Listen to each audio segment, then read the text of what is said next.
هارون الرشید امیر المؤمنین تیر شوی دی.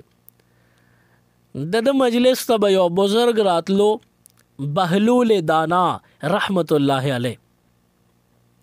بادشاہ دیندار او بهلول دانا خو وو بزرگ. نو بهلول دانا به راتلو د بادشاہ دربار ته ملاقات لا. بهلول دانا د دنیا په زیب و زینت په زینت له بس د ځان له یو زندگی و ساده جون به تیراو. نو عام خلکو ته به دې قمقل ښکارېده. نو یو ځل ورسره هارون الرشید بادشاہ اسې هسی مذاق مجلسو ټوکې ورسره کولې. نو بهلول دانا له یې خپله امسا ورکړی. بهلول دانا دا امسا واخله. نو بهلول دانا ته تپوس کوي په دې امسا څه وکړمه؟ نو هارون الرشید ورته وایي دا ځان سره کا. په ټوله دنیا کې چې د ځان نه ډېر قمقل څوک تا ولیدل نو دا امسا به هغه له ورکې. دا به تا سره امانتي چې څوک د ستا نه زیات قمقلي نو دا امسا به ورکې. دا یو قسم دا یې په ګپ کې ویل غوښتل چې ته ډېر قمقلې. بهلول داناړو پروا ونه کړه. هغه امسا یې واغېسته و. خبرې چې ختمې شوې نو خپل ځای ځایګي ته لاړ. کتاب لیکلی دی یو 4 کاله چې تیر شو نو خبر شوی هارون الرشید ډیر بیمار دی. اخیر عمر دی او ډیر بیمار دی. نو بهلول دانا راغی د بادشاہ تپوس لا. نو بهلول دانا د هارون الرشید نه تپوس کوي چرته روانې؟ نه دی ورته وی ډیر اوږد سفر باندې روانم یعنی مرم. نو بهلول دانا ته نه تپوس کوي چې په اوږد سفر باندې روانې نو د ځان نه د مخکې څومره فوجونه او لښکرې لیږلي دي.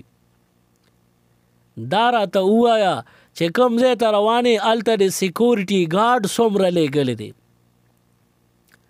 د ځان نه د مخکې فوج او لښکرې څومره لیږلي دي. او چې چرته روانې واپس به کله راځي.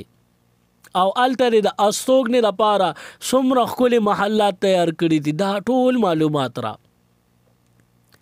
نو هارون الرشید ورته وایي چې بهلول دانا ما وی چې څه ناڅه عقل به دکې وي ته واقعي چې قمقلې. دا خو داسې سفر دی چې یو ځل په دې څوک لاړل بیا واپس نه راځي. او داسې سخت او خطرناک سفر دی چې څوک ځینو 12 خپېږي. ځان نه مخکې سیکورټي ګارډ نه لیږي، فوج او لښکرې نه لیږي، او هلته ځان له ماڼۍ او محلات هم نه جوړوي. 12 خپې یوازې به ځي او هلته خاورو کې به خښېږي، هېڅ به هم در سره ني.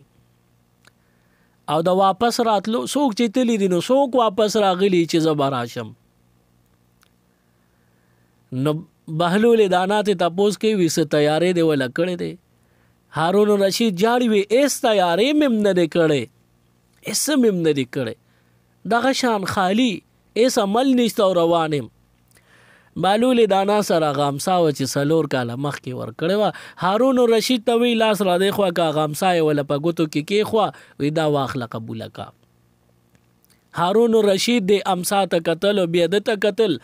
د بهلول دانا ورته فرمایي وی باچا سلامت کستا یادي نو تا ما ته ویلي چې څوک درته د ځان نه زیات قمقل ښکاره شي دا به هغه له ورکې. نو نن راته ته د ځان نه هم زیات قمقل ښکاره شوې. وجه دا ده چې د 3 ورځو په سفر بتلې نو تا به د ځان نه مخکې فوج او لښکر او څه د ځان نه مخکې څه د ځان نه وروسته سیکورټي ګارډ مقرر کړ. او چې چېرته بتلې نو هلته به د ښکلې ښکلې خیمې خښې کړې. او بیا د واپس راتلو به د اعلان کړو په پلانې ورځ به راځم او هلته به د 3 شپې ورځې تېرولې د خرچ خوراک انتظام به دې م کړو. هغه مختصر سفر و، هغې لپاره دومره ډېر تیارې به دې کو.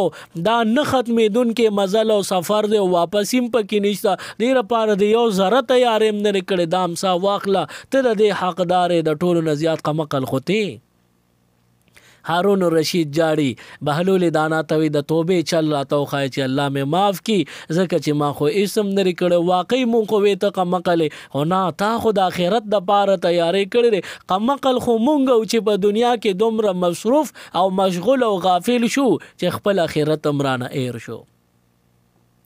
دې ځکه علما فرمایي چې هر انسان د دنیا نه رخصتیږي او دا زمونږ یقین دی چې مونږ د دنیا نه رخصتیږو نو بیا د قبر دپاره تیارې ولې نه کوو.